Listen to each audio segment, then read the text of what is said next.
Atlantic Boxing Television, welcome. It's great to have you here. We're at the Whitman Armory tonight. I'm Peter McGowan. He's John Horrigan. This, of course, is the Yule Brenner of boxing, Paul Stivaletta, former welterweight champion and world record holder. Paulie, what's the world record, please? 15 seconds in the first round in Lewiston, Maine, and the other one is 9 minutes and 22 seconds in the first 10 fights. Imagine that, folks. 10 knockouts in 9.5 minutes. It's a feat that has not yet been duplicated. Here on ABT, though, Paulie, we're in for a big night.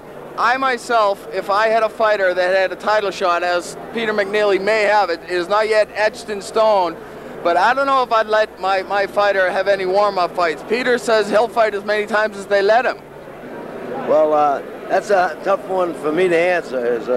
I don't like to be answering something over what they're doing, what their strategies are. It sort of hurts feelings of other trainers, or even takes away from what the fighter's doing and what he wants to do. I know in the past that fighters that had championship fights going for them, that took a warm-up fight prior to it, took the fight in front of nobody and got knocked out, so he lost his opportunity for fighting for the championship of the world. So it could be a very touchy thing here. And as you can see, the last time we've been here at Whitman, the crowd is twice the size because of the excitement of the heavyweight championship fight going to be able to take place. Started all here in Whitman, from Whitman to Lowell, Mass, and here we are now here just before a big championship fight. Everybody's excited. The crowd is still flowing in. The cops are having a problem in the outdoors trying to park cars, and they could have used a bigger arena tonight, even though this is not a big fight, supposedly. But they know that anything can happen at any time. Anytime you put two big men in the ring together, something can happen, and that's what most of the people are here for. Not only rooting for Peter McNeely, but saying, would this be the right thing? I don't know. It sort of makes you more want to come, because you say, why have another fight? Why don't we wait for the championship fight? That's the way a lot of people do think in the fight game. But then again, it's their business, and it's their business to what they think is good for them, and it may be the best for them, and they may prove us all wrong. And I'm not saying that it could go the wrong way, but there is that problem that a butt takes place and a good cut over his eye could stop a future fight with the championship. So to ask the question, would you let your fighter fight if he's got a championship fight? Well, there are a lot of people who say, no, I'd wait for the championship fight.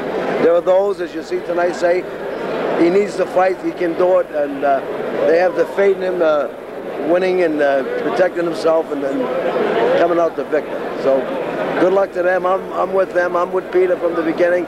I'm still with him. And you're with Atlantic Boxing Television. We'll be right back.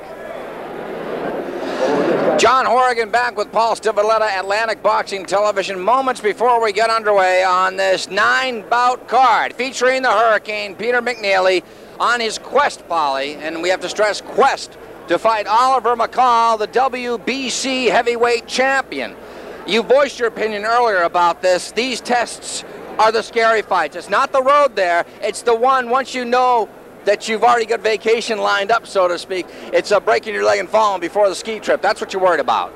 Yep, you know, it's I say it, and it's when you got a fight that's ahead of you in January, a championship fight of the world. It's what he's been training to fight for all his life.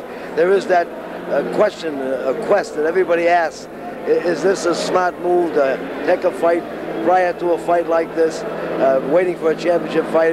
And a lot of people always ask that question, and it's hard to answer. The reason being that a fighter could get cut, or he could get butted very easily, and they get a bad gash and would stop the opportunity of fighting for the title. So you got to weigh that up. You say, here's your opportunity to fight for the championship of the world, and then if a cut comes, or a butt, or even a knockout, it can happen. And then why give it up? Why take that chance? Well, I know that McNeely's camp knows what they're doing. Vinny Vecchione, one of the greatest trainers, and proved that, being able to work Peter McNeely up into the position that he's in today, fighting for the championship of the world, and knowing that Peter McNeely is capable of handling himself with any fighter. But there is that, and we noticed that in the last fight, 3 fights ago. He was winning the fight, and they did get butted, and it's stopped by a bad cut. So the danger is there, not only in the past as we know it, but it happened in his young career coming up.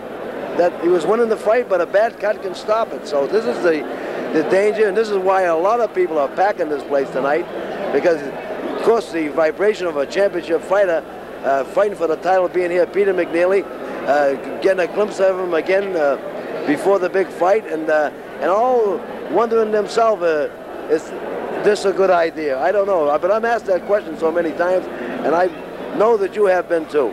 Well, the flip side to that, number one, is you don't want to remain inactive when your most important fight is coming up. You need these tune-up fights. The second thing is, that's the way Peter's used to it. Peter's used to fighting every 90 days or so. So to keep with his routine, because the last thing you want to do with somebody that's 30-1 is break their routine.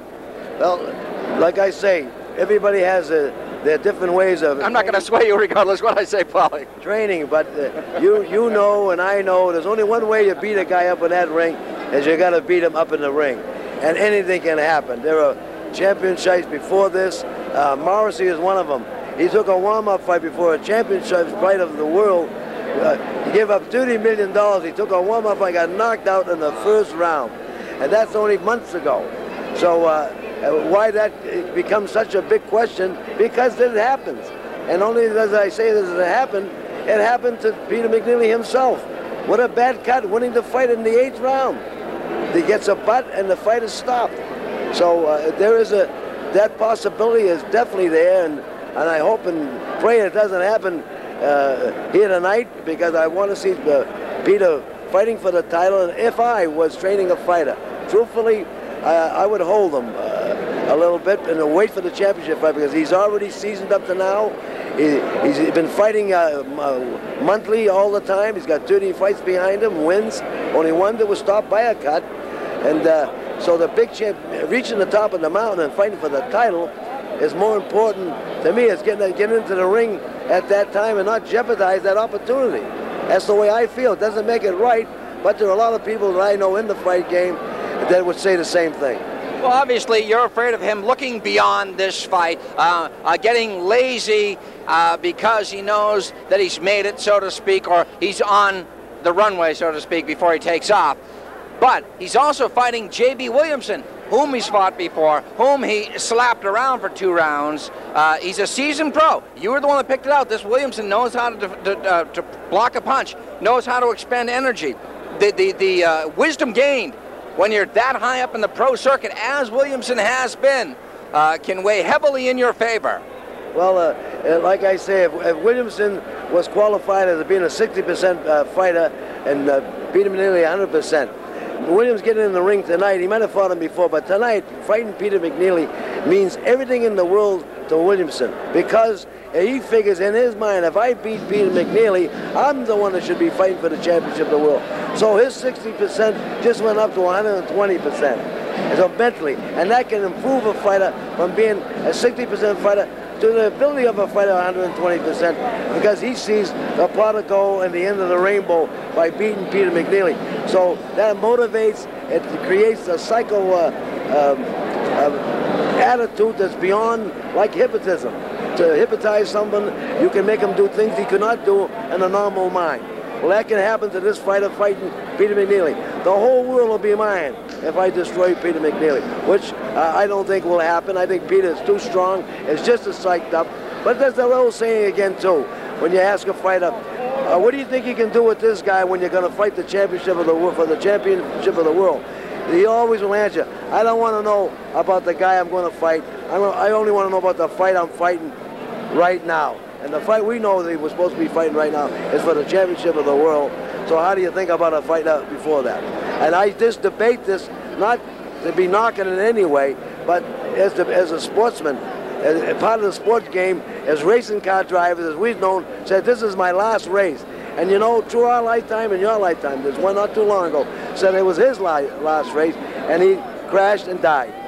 So should he have quitted before this last race? It always seems they let out a sign. This is my last race, and it happens then. Why is that?